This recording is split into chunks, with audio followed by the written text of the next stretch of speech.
everybody, and welcome back to the United Stand. And it is match day. It is finally match day, and we are against Nottingham Forest in the Premier League. After the longest international break in the world, Manchester United are back in action. Away from home, we are at the City Ground against Nottingham Forest. Nottingham Forest having an absolutely unbelievable season, currently in third place. And despite Manchester United's good run of form going into the international break, probably the best run of form we've seen under Ruben Amorim, only one loss in 7 games.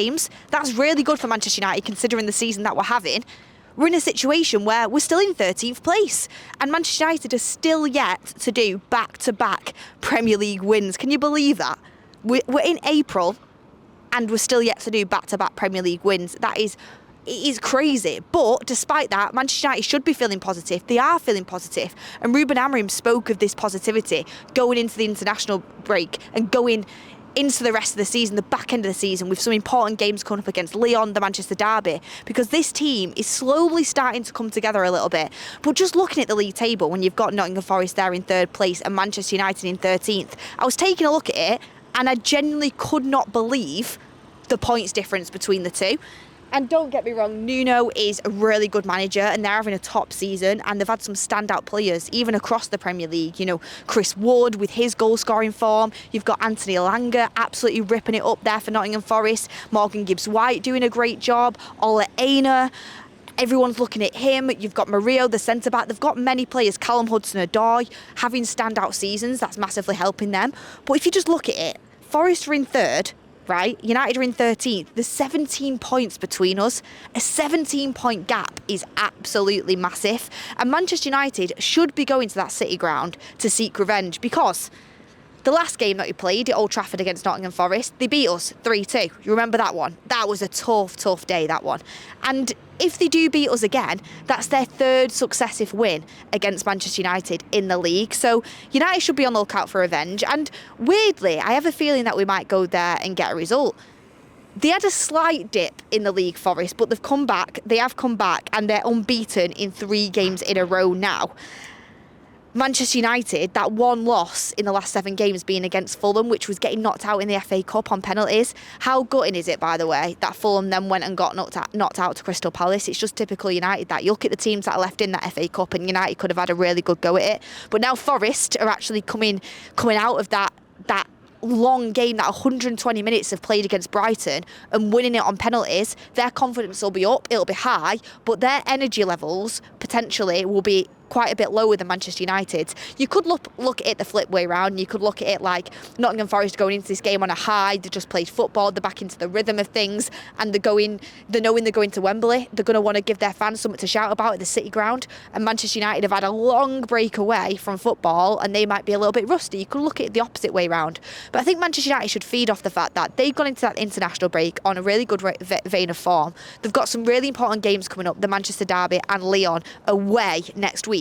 They're going to look at it and think, we need to keep this run of form going, and confidence can do you a world of good in football. We have some injury returns as well in Lenny Yoro and Harry Maguire. They are the 2 players that are coming back into the squad for this game, so it gives us a defensive bolster there. It gives us a boost at the back. Ruben Amorim also talking about Luke Shaw getting closer. Talks about Aidan Heaven not being as serious as we think, with him getting closer. And also Kobbie Mainoo could be back for the Manchester derby. So Mason Mount, will he get minutes? Mason Mount, Ruben Amorim said, he's fit, he made the bench in the last game. Whether he gets minutes is another story. Mason Mount, the last time he played for Manchester United was in December at the Etihad. We're about to play Manchester City in the reverse fixture on Sunday at Old Trafford, and Mason Mount still hasn't kicked a ball for Manchester United, so he's a really interesting one, especially with a lot of names being linked to Manchester United for that number 10 role in the summer. You've got Cunha, who his release clause of 60 million has been spoken about by Fabrizio Romano.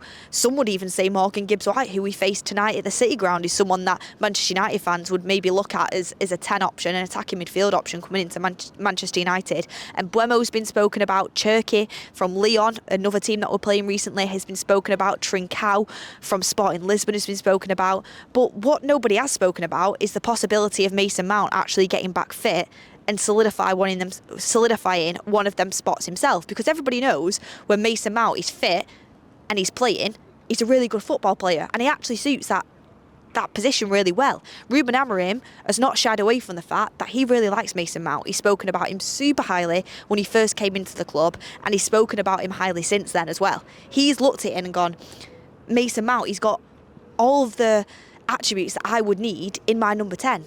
Apart from the fact he's never available, he's never fit. Can he actually get back fit and available? 25, 26 now, Mason Mount. Is he been injury prone for too long, or could he get himself back to them levels?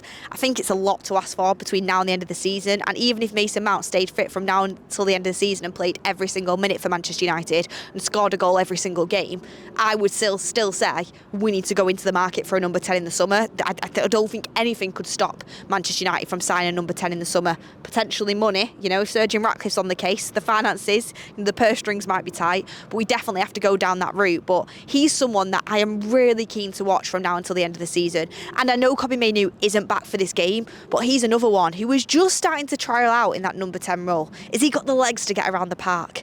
Ruben Amorim was a little bit worried about him in transition, in the defensive transition. Bruno Fernandes has dropped back into that pivot role, and it's really making it his own now. Ugarte, we know he's Amorim's go-to guy and how important he is in that midfield. Casemiro's even done a decent job, nothing for the long term. So Kobbie Mainoo now looking, is his position actually in the pivot, or is it in the 10? Joshua Zirkzee started excelling in that position, and then it comes into the conversation. Now we're getting players fit and back from injury. Who actually makes Manchester United's best 11 going into the latter end of the season, going into the important ties that we've got in Europe? We've got to get past Lyon. It's definitely not going to be an easy game. It's going to be a tough two-legged tie, and I think in the return fixture at Old Trafford, that's where it's going to be all to play for, and I think it's going to be a tight game. And then you've got the possibility of going playing Athletic Bilbao, Athletic Club. The final's actually going to be in their city. They're going to want to be in that. That's going to be tough as well. So you've got to figure out who your best team is. Ruben Amorim's going to have that dilemma now, and it's a good dilemma to have with players coming back from injury, but who's going to make it? And, before the likes of the Kobbie Mainoo's come back, this could be a really good opportunity for Mason Mount to stake his claim. And you never know, things can change really quickly in football. You're looking at Mason Mount being written off for Manchester United. If he gets back fit, gets some minutes, you could be looking at him saying, does he start a really important European semi-final for us? Does he do this? That's how quickly things can change. So all to play for, loads of people to look at. Looks like Chido Obi won't be part of the squad because he's playing in the FA Cup Youth semi-final against Aston Villa at Villa Park, so he won't be part of it. He might be back in for the derby, we don't know, so he's someone who we won't get to see, which is a little bit unfortunate because he looks really promising. But who would my starting 11 be? We've got Ugarte back now, back fresh and fit. He got a lot of slander in the international break for his performance against Bolivia. The altitude was literally off the scale. They're not used to playing in conditions like that. Bolivian players are. So I think that was really harsh. And I think real Manchester United fans can appreciate how good Ugarte's been for us this season. Of course, he's had a couple dips, but overall the signings have actually been pretty positive. De Ligt's been sensational, Mazraoui's been solid, and I think Ugarte, started a bit shaky under Ten Hag, but has been a really, really important player for us and held that midfield together over some games this season and a lot of the games he's played. So he's someone that would be coming back into starting 11 for me. So I'm just thinking about it now. You've got Yoro and you've got Maguire back. I wouldn't rush them back in, but I'm thinking about our defensive options, and we might have to because we don't have Aiden Heaven either, do we? So you're going to go with Onana in goal. Still no news on Bayern Day, which is crazy because he seems to be out for a long time now, and he's someone who was really looking like he was going to get a chance under Ruben Amorim. And with important Europa League games coming up, his best interest is to get back fit and ready for Ruben Amorim. So it's going to be Onana in goal. Your back three is going to be on the right side, Nusa Mazraoui. Down the middle, you're going to have De Ligt. And on the left, if Yoro's back fit, I'd bring him back in. To be honest, I really would. But I don't want to rush him. So he might do a situation where Mazraoui goes on the left, De Ligt goes to the right, and Maguire comes back in central because Maguire's more senior. You don't really want to rush a young player back. That could be a potential one. Your wing-backs, finally Dorgu's back in the Premier League. It feels like we saw glimpses of Dorgu and then he was out because he got that red card, and now we just want to see him in a consistent basis. This is going to be a really tough game for him. Nottingham Forest are super dangerous from them wide positions. He's going to have his hands full, but that's what we want to see. We want to see how he deals with that. So it's going to be Dorgu on the left and it's going to be Dalot on the right. My midfield two would be Bruno Fernandes and Ugarte. Bruno Fernandes probably on his best spell of form that he's been in for a very long time at Manchester United.